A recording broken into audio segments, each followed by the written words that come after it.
Welcome back, everybody. Today we're going to be taking a deep dive into how much the US dollar is worth, what we value it at, what it's valued, and why. So sit back and relax, and we'll get right into it. Oh man, sorry, I didn't know who that guy was anyway. So yeah, sit back and relax, and we'll get right into it.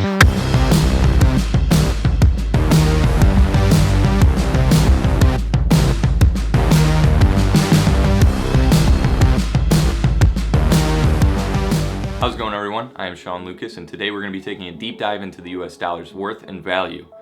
Right now it is April 2020, but this video should hold up over time.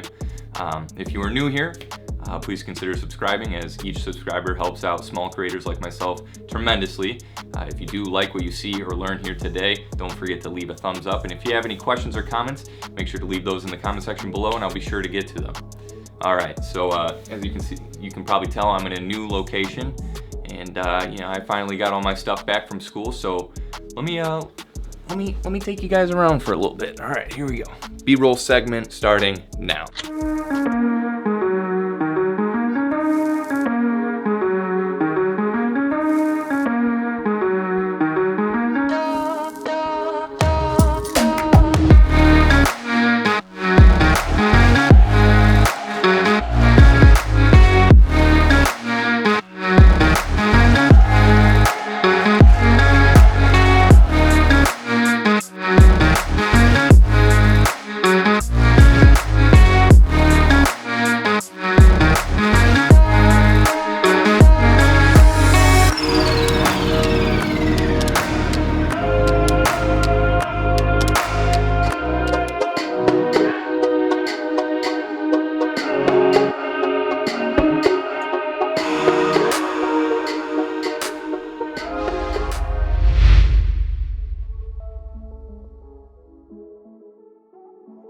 Alright, so I had a thought about making this video right after the stimulus bill went through and got passed. There were talks about, yes, it may be a good thing, the stimulus, for businesses and helping them make ends meet. But considering we don't know how long we'll be in quarantine, or how long businesses like restaurants will be closed, or even the bigger question, how long will be in the front parts of our brain and stick around, people have talked about if this lockdown lasts for multiple months on end to even the rest of the year, then how much did that stimulus bill really help out? Because just as much as that bill was to help businesses and people make ends meet, it was just as much to help revive the economy back into action. So the arguments that I've heard is that the only thing the stimulus bill is doing is creating inflation in the US dollar. Now, I'd like to get this out of the way immediately and say, I kind of agree with that statement. But then that made me think, what is the US dollar really worth?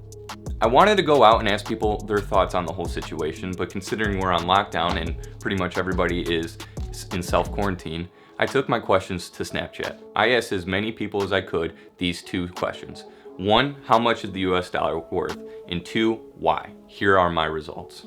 I got all kinds of different answers from different people, ranging from something like this, a more simple answers, $1, because it's $1, and that's from Jenna, to even a more thoughtful response that refers to what the dollar means to them. Quote, the value is $1 US, but the worth of that dollar is whatever you're willing to do with it.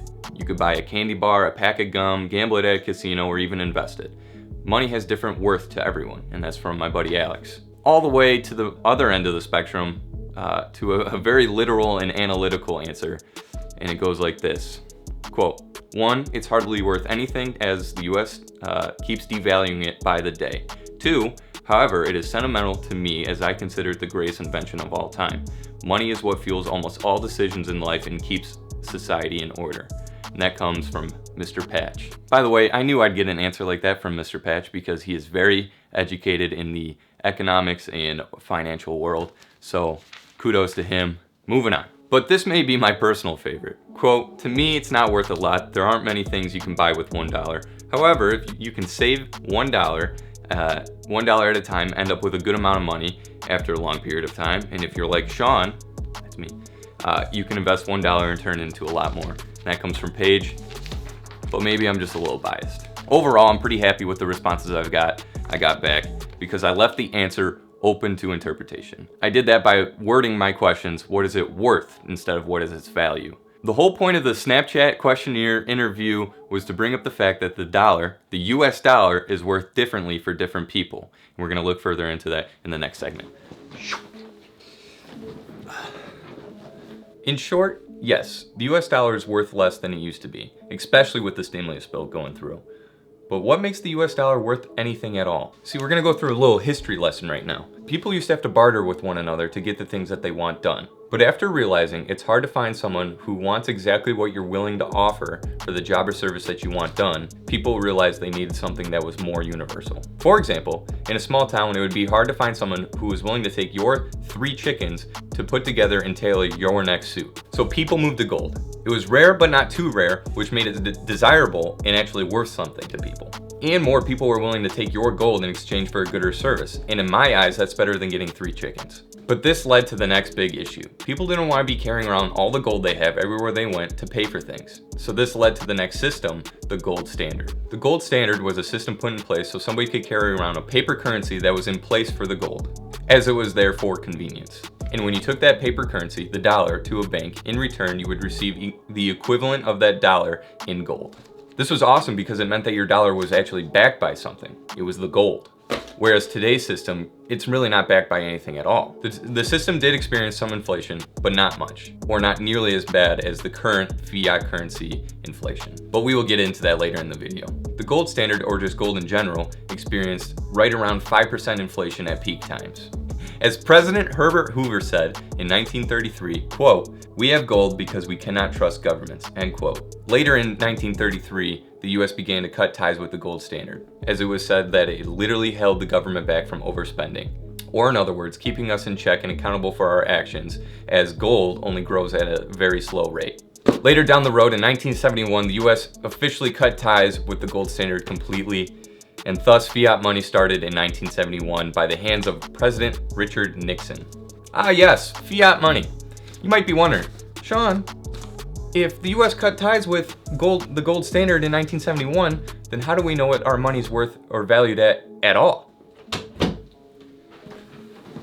From doing a little research, typing in on Google. Sorry, I just ran downstairs and now I came back up because somebody was at the door and it's...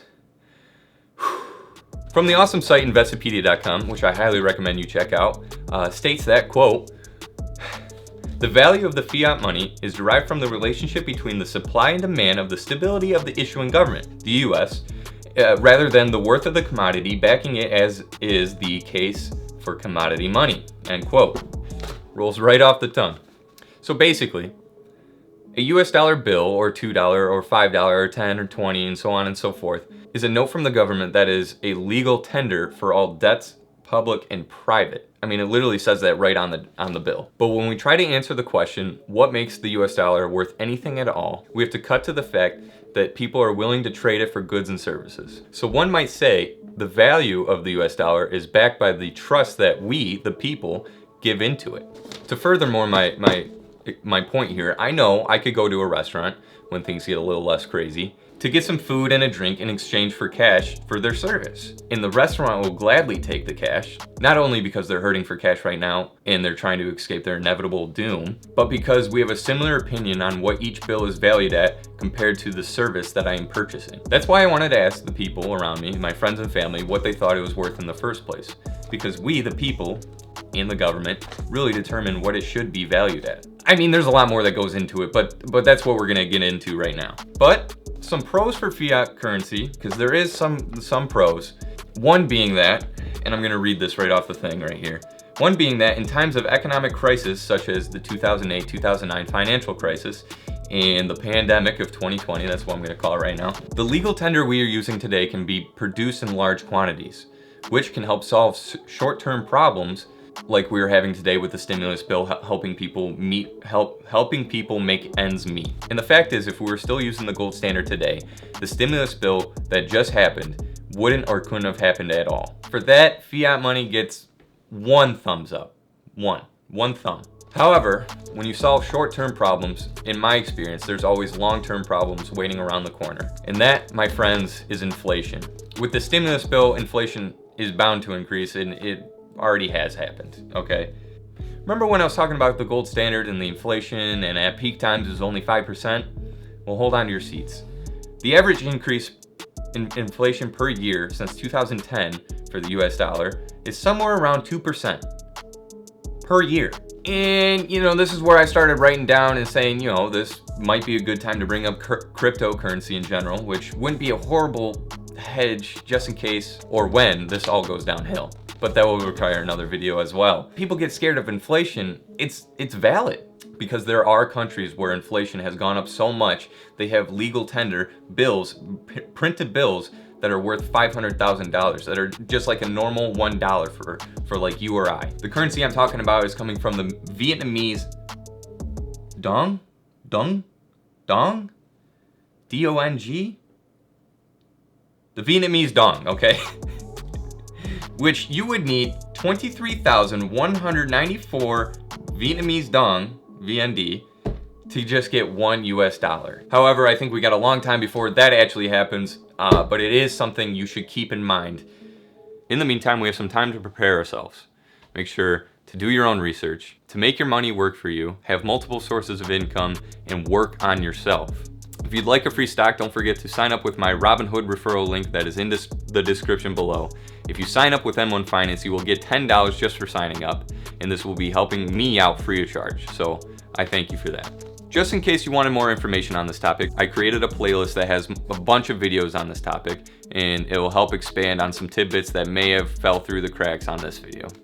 And if you did enjoy this video, make sure you leave a thumbs up. If you do, it lets the YouTube algorithm know that I'm doing something right and that more people should see this video. If you really liked it, go ahead and subscribe to the channel. I aim for one high quality video per week to 10 days. I'd rather have quality over quantity, even if it does hurt me in the algorithm. If you have any questions or comments, leave those in the description, or leave those in the comment section below. I'll be sure to get to them. However, that's all I have for this one, guys. Remember to keep investing, do your own research, smash the like button, and I will see you on the next one. Peace.